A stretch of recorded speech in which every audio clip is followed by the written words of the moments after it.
Uh-oh.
Okay, we'll start with this. Natasha Jonas is seeking a rematch with Katie Taylor or Mikaela Mayer, then retirement.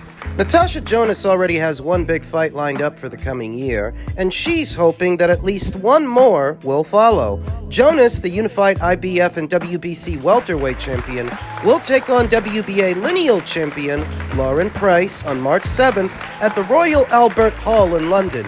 If Jonas, 16-2-1 with 9 KOs, gets the victory, she wants a rematch with either Katie Taylor or Mikaela Mayer. Either way, you're going to end up undisputed, and you bow out. Jonas told Seconds Out.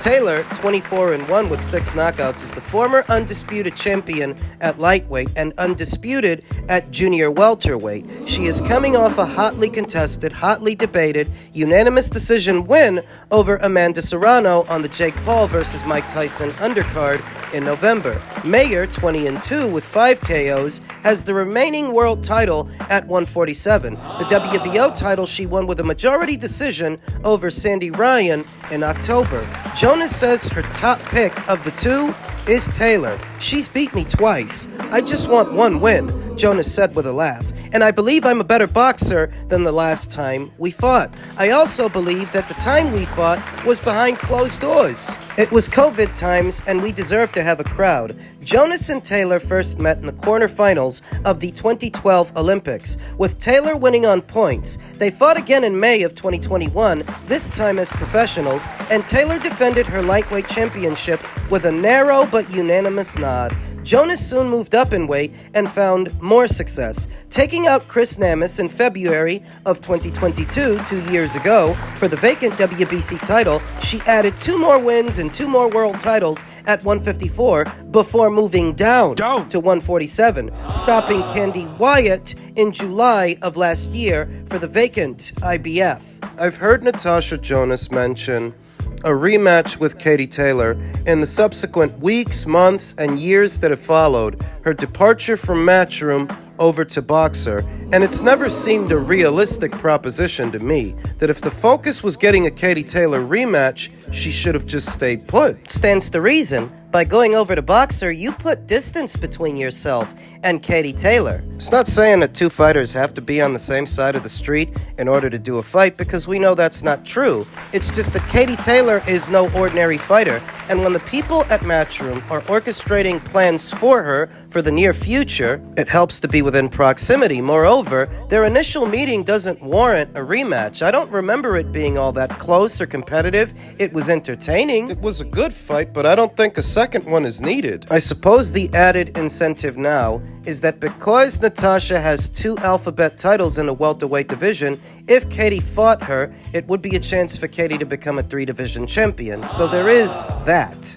The fundamental flaw with all of this is that Natasha must make it past Lauren Price for it to become about either Katie Taylor in a rematch or Mikaela Mayer in a rematch. And if she does end up fighting Lauren, I'm sorry to say, I think Lauren is going to retire her. Lauren beats her. The other day we talked about how Natasha's longtime trainer, Tesco Joe, said the fight with Lauren isn't actually done. And he would actually prefer that she fight Mikaela Mayer because it's a bigger money fight. Maybe it is, but Mikaela's in the process of ironing out a rematch with Sandy Ryan, so we'll see.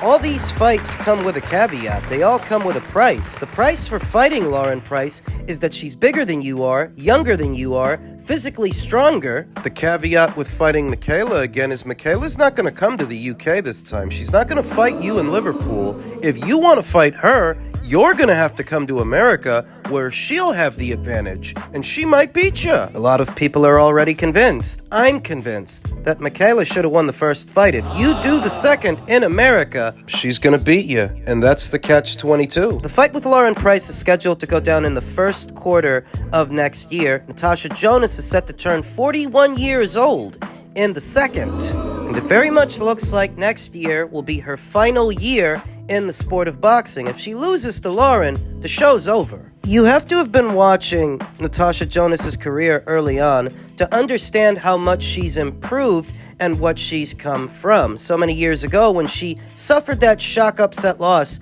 to Vivian Obinoff, you just didn't figure that she'd move on to become a champion at 154 and a champion at 147, not based on how she was knocked out at 130. So she's come a long way. But the end is nigh now. The end is near. This upcoming year may be Natasha Jonas's final year in the sport of boxing, and as stated, if she does end up fighting Lauren Price next, well, it's going to be a short year. In men's junior middleweight news, former undisputed junior middleweight champion Jermell Charlo took to his Instagram stories and stated, "Watch what Mendoza Creates does to this wall. PBC, give me the best you've got, or whoever you think I can handle at 154. Let the fans choose, Lions only, make it make sense." It does seem like Jermell Charlo is en route back to the junior middleweight division, though I maintain a level of skepticism that having last fought at 168 well over a year ago, well over a year later, in his mid-30s, can he actually get down to 154? And even if he can he perform? He's not a young guy. Consider that it's already been a year and some months since he last fought, and that was at 168, and it's been 2 years, 2 full years, since he fought as a junior middleweight against Brian Castano in what was their rematch. Yeah, that was 2 years ago. 2 years later, in his mid-30s, do you think it's easy for Jermell to get back down to 154? It will actually be closer to 3 years by the time he comes back.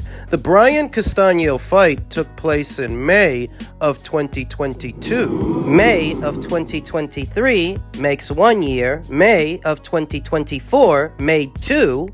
And depending on when he comes back next year, that will actually make it closer to 3. 3 years since he last fought as a junior middle, and the junior middleweight division is a minefield. There's anybody there from Sergey Bohachuk to Israel Madrimov, Virgil Ortiz, Bakram Murtazaliev, IBF champion. Never mind Terence Crawford. That's who people immediately go to when they think of the junior middleweight division, but that guy's 37 years old.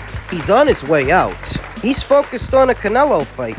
At this point, Jermell Charlo doesn't have anything he wants or he needs. A fight with him doesn't represent some great financial value, i.e., that ship has sailed. There was a time and a place for that fight. Immediately after Terence Crawford beat Errol Spence Jr. and gestured to Jermell Charlo, who was ringside. There was a time and a place where that fight could have got a decent reaction, but that time has passed. Jermell Charlo's career doesn't have any traction, doesn't have any momentum. The momentum in Terence's has since slowed down since he only fought once this year, and he's on his way out. Jermell Charlo doesn't have anything that he wants or he needs at this point. Jermell Charlo is just a guy on the outside looking in, looking at everything that's going on. Though if what Jermell Charlo wants is to re-establish himself as a dominant force in the junior middleweight division, my recommendation would be to go fight Bakram Murtazaliev. After what he just did to Tim Kazoo, go fight him. Go win that red belt from him. Terrence may not be available, he's focused on Canelo. Sebastian Fundora may not be available because he's focused on Errol Spence. The only champion at that weight that is available, is not otherwise preoccupied, is Bakram. And I don't see anybody in a hurry to fight him. So there's your opportunity. I'm not saying that Jermell has to do this right away. Obviously, given the amount of time that he's been gone, he's going to need a warm-up fight. He's going to need a tune-up fight. Then after that, you set your sights on Bakram. If you want to send the rest of that division a message, that's who you fight. That's who you take on. The guy who nobody's really calling out, even though they know who he is. They know what he did. Everybody saw. Tim Tszyu versus Bakram Murtazaliev is one of the bigger upsets that took place this year because Tim was widely favored to win that fight. Nobody thought Bakram would deconstruct him as quickly as he did. Now, being the old cynic that I am, I don't actually expect Jermell to take Bakram Murtazaliev on. I'm just making a suggestion, but I don't expect to see it come into fruition. No, he's going to spend his time the way his twin brother's been spending his time, keeping busy wherever he can, fighting hapless opponents in fights that don't guide him towards anything in particular, no trajectory, going in no particular direction. But he is free to prove me wrong, and I welcome him to do it. Surprise me! American boxing could use some excitement. Most of the meaningful fights, the ones that matter, don't seem to involve American boxers these days. The history that's being made in the sport and the big waves, they don't really seem to involve Americans. If what Jermell Charlo is charting is the second coming, I welcome it. I'm just not optimistic. Because Jermell Charlo says this and that, let me tell you something. He said this and that about a Canelo fight, but when he actually got it, you saw him. He didn't show up to win. He showed up for a check. He showed up to survive. Jermell Charlo saying this and that now doesn't inspire much optimism from me. I think I heard something about him boxing on Gervonta Davis's undercard in March, and we'll see if all of that happens. Him or his brother. Or both. I remember hearing something like that, but like I said, I'm not optimistic. Finally, in men's super middleweight news, Benavidez will KO Canelo. Those are facts, according to Oscar De La Hoya. He's still mumbling about Canelo? Oscar De La Hoya is confident that David Benavidez would knock out Canelo Alvarez. That is the biggest Mexican fight that can be made, but so far, there are no signs of it happening. Benavidez was the WBC interim super middleweight champion for over 2 years. That put him in a position to fight Canelo when he was the undisputed super middleweight champion. However, the WBC did not enforce the mandatory, nor was Canelo stripped of the title. Canelo ultimately vacated his IBF super middleweight title by not facing his mandatory William Skull, who reigns here today as newly crowned IBF champion. He chose to face Edgar Berlanga instead. Just prior to this, Benavidez moved up to 175 pounds. Once it became clear that Canelo was boxing Jaime Munguia, that has made the chances of the fight happening a lot less, since Benavidez would have to come back down to 168, which is now much more difficult. There are also question marks over whether or not Canelo would want a rehydration clause imposed on the Mexican monster. Well, Canelo never said that. You know who did? Jose Benavidez, David's father. He actually suggested that they would be open to a rehydration clause. But you can't put that on Canelo because he ain't the one who made that suggestion. The rise of the Saudis in boxing has always made that fight possible since they are capable of putting up enough money to make it. Canelo did say that he would take the fight if someone offered him, say, 150 or 200 million. That initially was seen as a way of pricing himself out of the fight, but it also means that the Saudis know the number that has to be produced to make the fight. Now, when you consider what Alexander Usyk made for fighting Tyson Fury and what Fury made for fighting him, the numbers that are out there are astronomical. Usyk's fight purse for the Fury fight is somewhere in the neighborhood of $70 or $80 million. Just think about that, and think about Canelo Alvarez. Think about his drawing power. That if Usyk is getting that kind of money, and Usyk's not as big a draw as Canelo asking for 150. Fury's not as big a draw as Canelo either. I remember a lot of people getting upset over Canelo putting that number out there,